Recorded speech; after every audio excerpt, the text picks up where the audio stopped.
नमस्कार, स्वागत है आपका एबीपी न्यूज में। आपके साथ मैं हूं अखिलेश आनंद। दुनिया में पहली बार कुछ ऐसा हो रहा है जिससे पता चल रहा है कि कोरोना के खिलाफ लड़ाई में भारत की अहमियत कितनी है। दुनिया के 64 देशों के राजनयिक आज हैदराबाद पहुंचे हैं। हैदराबाद में भारत बायोटेक की लैब जाकर ये सभी राजनयिक वैक्सीन की तैयारी देख रहे हैं। भारत बायोटेक की कोवैक्सीन तैयार है और अब उसके इस्तेमाल का इंतजार है, जो कि अनुमति मिलने के बाद शुरू हो सकेगा।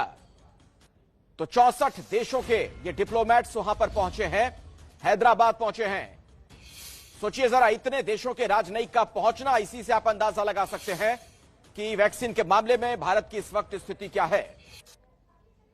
तो वर्ल्ड लीडर के तौर पर एक बार फिर से भारत नजर आया है। कोविड सेंटर का दौरा कर रहे हैं 64 देशों के डिप्लोमेट्स हैदराबाद पहुंचे हैं। आपको बता दें, जो कोरोना वैक्सीन सेंटर है बायोटेक की लैब में, वैक्सीन की क्षमताओं को वो देखेंगे और भारत इस फ्रंट पर किस कदर आगे बढ़ चुका है, किस तरह से लीड ले चुका है, इसका अंदाजा इसी बात से आप लगाइए कि दुनिया के तमाम देशों की दिलचस्पी। आप सोचिए भला, 64 देश, उनके डिप्लोमेट्स, उनके राजनयिक हैदराबाद पहुंचे हैं। और आपको याद दिला दें, प्रधानमंत्री नरेंद्र मोदी खुद भी हैदराबाद का दौरा कर चुके हैं। तो इस वक्त की यह सबसे बड़ी खबर एक बार फिर से अपने दर्शकों को बता दें। बड़ी खबर और अच्छी खबर भी आप कह सकते हैं कि दुनिया के तमाम देशों की दिलचस्पी है भारत में जो वैक्सीन तैयार कर रहे हैं हमारे एक्सपर्ट्स, हमारे वैज्ञानिक। 64 देशों के राजनयिक पहुंच चुके हैं हैदराबाद। वहां पर वो देखेंगे किस तरह की तैयारियां चल रही हैं और वैक्सीन की जो क्षमता है उसके बारे में भी उन्हें ब्रीफ किया जाएगा। और हमारे साथ दिल्ली से प्रणय उपाध्याय हमारे सहयोगी जुड़ चुके हैं। इसके साथ ही आईसीएमआर के पूर्व डीजी हैं निर्मल गांगुली साहब, उनसे भी हम बातचीत करेंगे। और कैंसर विशेषज्ञ हैं डॉक्टर अंशुमान कुमार हमारे साथ मौजूद हैं। इसके अलावा इंटरनल मेडिसिन एक्सपर्ट हैं डॉक्टर स्वाति माहेश्वरी, उनका भी हम रुख करेंगे। तमाम एक्सपर्ट्स के पास में जाऊं उससे पहले प्रणय, मैं आपके पास आना चाहूंगा और जरा बताइए, आज हम जो हलचल हैदराबाद में देख रहे हैं, किस कदर इसे हम अहम माने, महत्वपूर्ण माने?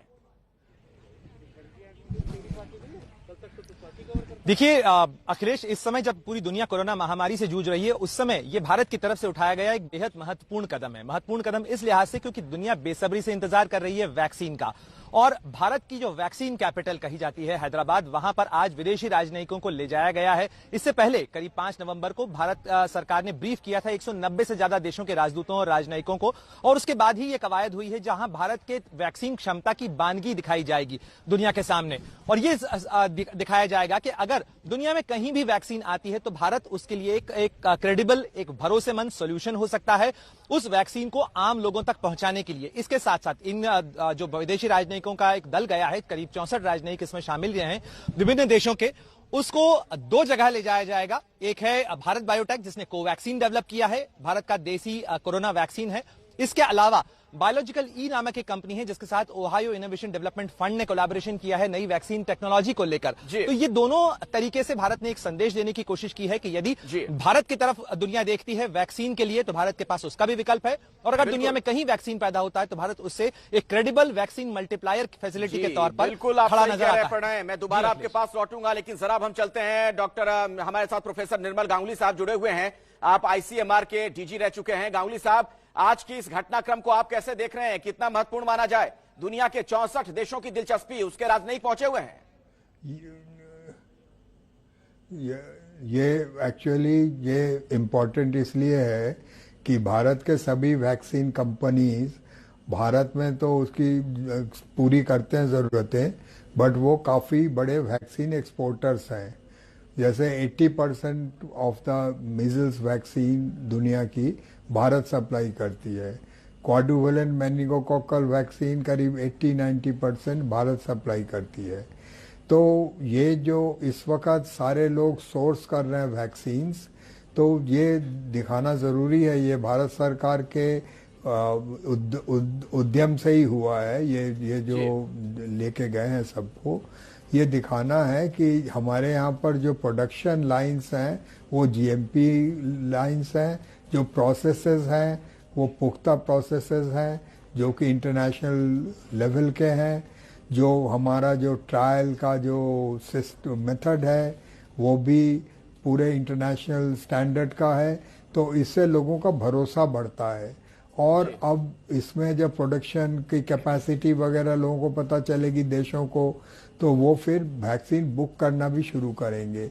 वैक्सीन का एक प्रोडक्शन टाइम होता है, अगर आप पहले से बुक ना करो तो आपको वैक्सीन अवेलेबल नहीं होती है।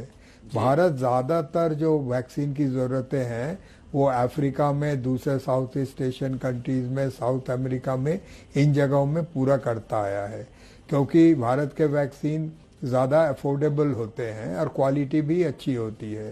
तो इसीलिए ये इतने 64 देश के प्रोफेसर लोग गांगुली, गए ऐसे में हैं ये कि समझना ये जरूरी हो अपने जाता आंखों है। से देख के अपने को आश्वस्त करेंगे। जी सर, बिल्कुल। डॉक्टर अंशुमान कुमार, क्या इसका एक मतलब हम ये निकाल सकते हैं कि भारत कई मामलों में वर्ल्ड लीडर रहा है, विश्व गुरु रहा है, वैक्सीन के मामले में भी हम इस तरीके से लीड लेते हुए अब नजर आ रहे हैं? बिल्कुल, ये राजनयिकों का जो दौरा है इससे यही दिखाता है कि सारे प्रोसेस प्रोटोकॉल जैसा गांगुली साहब बता रहे हैं उसको किस तरह से भारत ने करा है, वैक्सीन के ट्रायल को कितने सुनियोजित तरीके से किया है। अब बात आती है कि क्यों भारत ही क्यों, अगर मास प्रोडक्शन वैक्सीन का भारत करने में कामयाब है, इसको देखने के लिए आए, तो कॉस्ट ऑफ वैक्सीन बहुत कम हो जाती है। जैसे मास प्रोडक्शन पे हम जाए और सप्लाई जितनी जरूरत होती है उसको सप्लाई और डिमांड चेन को कंप्लीट कर ले, तो सप्लाई चेन मैनेजमेंट को अगर कंप्लीट कर लेता है तो पूरे वर्ल्ड को अगर वैक्सीन हम अवेलेबल करा पाते हैं या majority of the percentage population of world को अवेलेबल करा पाते हैं, तो में भारत ज्यादा ही जाता है अफर्ट उसमें फिर से अपना काम। जी अंशुमान जी, आपके कुछ ऑडियो में दिक्कत आ रही है, मैं दोबारा आपके पास लौटूं उससे पहले डॉक्टर स्वाति माहेश्वरी भी हमारे साथ जुड़ी हुई हैं। आप इंटरनल मेडिसिन की एक्सपर्ट भी हैं और कोरोना काल में हमने आपको देखा है, दर्शकों तक आप लगातार अच्छी जानकारी, सही जानकारी पहुंचाती रही हैं। डॉक्टर स्वाति माहेश्वरी, आज जो कुछ हम देख रहे हैं हैदराबाद में, उससे क्या एक संकेत के तौर पर देख सकते हैं कि जल्द ही तमाम भारतीयों तक ये वैक्सीन पहुंचने वाली है? बिल्कुल ठीक कहा आपने अखिलेश जी, और न केवल भारतीयों तक, विश्व के कोने कोने तक हमारी वैक्सीन पहुंचने वाली है। ये इसका आगाज है जो आप देख रहे हैं अभी। और अगर आप देखें तो पूरी कोरोना महामारी के दौरान भारत ने पूरे विश्व के सामने एक बहुत बड़ा एग्जाम्पल सेट किया है, चाहे हमारे स्टेप्स हो, लॉकडाउन हो, चाहे हमारा तरीका हो कोरोना को रोकने का। और आज जब हम कोरोना वैक्सीन, स्वदेशी वैक्सीन अपनी बनाने जा रहे हैं, तो देखिए इतिहास के पन्ने अगर आप पलट के देखें तो ये भारत के लिए एक बहुत बड़ा दिन है, क्योंकि एक ऐसी वैक्सीन बनने जा रही है जहां भारत ने पहल करी है। भारत से वैक्सीन और देशों की तरफ जाएगी। अक्सर आप देखें तो वैक्सीन जो है अमेरिका से, ब्रिटेन से भारत में आई है, लेकिन अब वो समय आया है जब भारत से वैक्सीन बाहर जाएंगी और दूसरे देश के लोग हमारी स्वदेशी वैक्सीन लगाएंगे। ये मेरे ख्याल से हर भारतीय के लिए आज गर्व की बात है और ये भी दिखाता है कि हमारी कंट्री में सब कुछ पॉसिबल है। अगर हम दृढ़ निश्चय करें, अगर हम उसके लिए प्रयत्न करें, तो हम लोग भी ये सब कुछ करके दिखा सकते हैं। ये अपने आप में साफ तौर से दिख रहा है। और वहीं भारत में भी अब जल्द ही वैक्सीन आएगी, ये भी साफ दिख रहा है, क्योंकि सीरम बायोटेक ने भी अब अपना, सीरम इंस्टीट्यूट ने भी कर दिया इमरजेंसी अप्रूवल के लिए दावा, वहीं भारत बायोटेक ने भी कर दिया है। तो बस अब कुछ हफ्तों की बात है, जैसे प्रधानमंत्री जी ने कहा था, अब ये वैक्सीन भारत में भी आने जा रही है। और वहीं एस्ट्राजेनेका ने भी, उनको भी अब ब्रिटेन से परमिशन मिलने वाली है। ऐसे में भारत में ये वैक्सीन जल्द आएगी। और इस वैक्सीन के साथ अच्छी बात यह भी है कि अब वैक्सीन ये दावा कर रही है कि 27% ट्रांसमिशन, एसिम्प्टोमेटिक ट्रांसमिशन भी एस्ट्राजेनेका की वैक्सीन रोकेगी, जो कि अपने आप में एक बड़ी बात है। अभी किसी और वैक्सीन ने यह दावा नहीं किया है। ऐसे में ये वैक्सीन, जिसपे हम सबसे ज्यादा इस वक्त भरोसा कर रहे हैं, मुझे लगता है इससे भारत में बहुत तेजी से हम वैक्सीनेशन का पूरी प्रक्रिया चालू कर पाएंगे। देखिए, भारत की वैक्सीन का जहां तक सवाल है अखिलेश, इस मामले को लेकर जो direct drug controller general of India है उसके पास कई एप्लीकेशन पहुंची हैं। सीरम इंस्टीट्यूट ने उसके लिए इमरजेंसी एप्लीकेशन के लिए अप्लाई किया है। इसके अलावा भारत बायोटेक, जहां विदेशी राजनयिकों के इस दल को आज ले जाया जा रहा है, उसने भी कोवैक्सीन के लिए इमरजेंसी एप्लीकेशन के लिए दरखास्त दे दी है। अब ये इसके इवैल्यूएशन के बाद, क्लिनिकल ट्रायल्स के असेसमेंट्स को देखने के बाद सरकार इस चीज के अंदर मंजूरी देगी, जिस तरीके का संकेत खुद प्रधानमंत्री ने दिया था कि जब वैज्ञानिकों की तरफ से हरी झंडी मिल जाएगी तो उसके बाद वैक्सीन को भारत के सभी लोगों तक कैसे उपलब्ध कराया जाए, इसका इंतजाम मुकम्मल किया जाएगा। ठीक है, मैं जरा प्रोफेसर गांगुली का रुख करना चाहूंगा। आईसीएमआर के आप डीजी रह चुके हैं, निर्मल गांगुली साहब, जरा ये बताइए, भारत में तैयार होने वाली वैक्सीन की तरफ दुनिया की निगाहें क्या इस वजह से भी है कि ये वाली वैक्सीन सस्ती हो सकती है बाकी मुल्कों की तुलना में, और चूंकि हमें गर्म देश हैं तो गर्म देश जो है वहां पर ये वैक्सीन ज्यादा कारगर हो सकती है? ये वैक्सीन जो है भारत में जरूर सस्ती होती है और काफी अच्छी क्वालिटी की होती है, बिकॉज ये सारे क्वालिटी चेक्स के से थ्रू ये गुजरते हैं। तो और ज़्यादातर वैक्सीन WHO प्री क्वालिफाइड भी होते हैं, जो भारत के वैक्सीन बाहर जाते हैं। तो इसलिए वैक्सीन की जो क्वालिटी भारत की अच्छी होती है और भारत एक बहुत बड़ा सप्लायर भी है। बट जो जहाँ तक कौन सी वैक्सीन कब आएगी, सबसे पहले एस्ट्राजेनेका वाली वैक्सीन आने वाली है, क्योंकि वो यूके में इवेल्युएट हो चुकी है। अब 1-2 दिन में यूके में उसको मिल जाएगा, तो इंडिया में भी उसको साथ साथ मिलने की उम्मीद है, क्योंकि सारा डाटा जो है वो तैयार हो चुका है। As far as Bharat biotech का है, वो 11 नवंबर के बाद उसका स्टार्ट हुआ था फेज 3। तो समझ लीजिए कि अगर वो 15 दिन में भी 18 दिन में फेज 3 पूरा करते हैं नवंबर एंड तक, तो दूसरा टीका उनको 28 दिन बाद मिलेगा। तो वो दिसंबर के 28 तारीख को होगा। उसके बाद 10 दिन के बाद उसमें से सैंपल लिया जाएगा और उसमें एंटीबॉडीज और टी सेल वाले टेस्ट किए जाएंगे। उसके बाद ये उनके DSMB में जाएगा। DSMB काफी महत्वपूर्ण जानकारी गांगुली साहब आप दे रहे हैं, लेकिन मेरी मजबूरी है, ब्रेक के लिए हमें रुकना पड़ेगा। डॉक्टर अंशुमान कुमार भी हमारे साथ जुड़े हुए हैं, डॉक्टर स्वाति माहेश्वरी भी।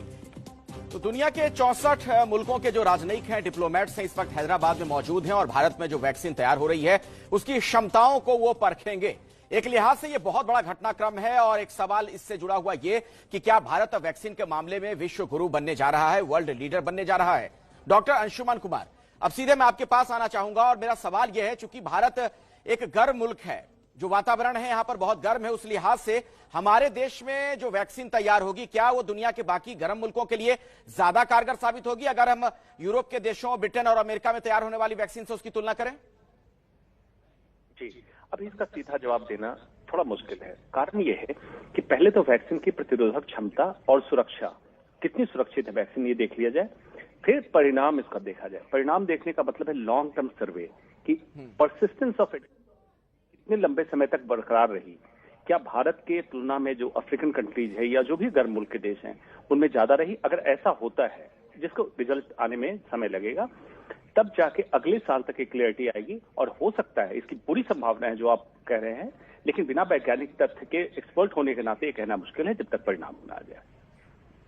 चलिए, बहुत बहुत शुक्रिया आप तमाम मेहमानों का, एक्सपर्ट्स का, इस चर्चा में हमारे साथ जुड़ने के लिए। और प्रणय, आपका भी धन्यवाद। तो पूरी दुनिया की जिस तरीके से निगाहें भारत की ओर हैं, इससे आप अंदाजा लगा सकते हैं कि कितनी उम्मीद है भारत से वैक्सीन के मामले में सभी को।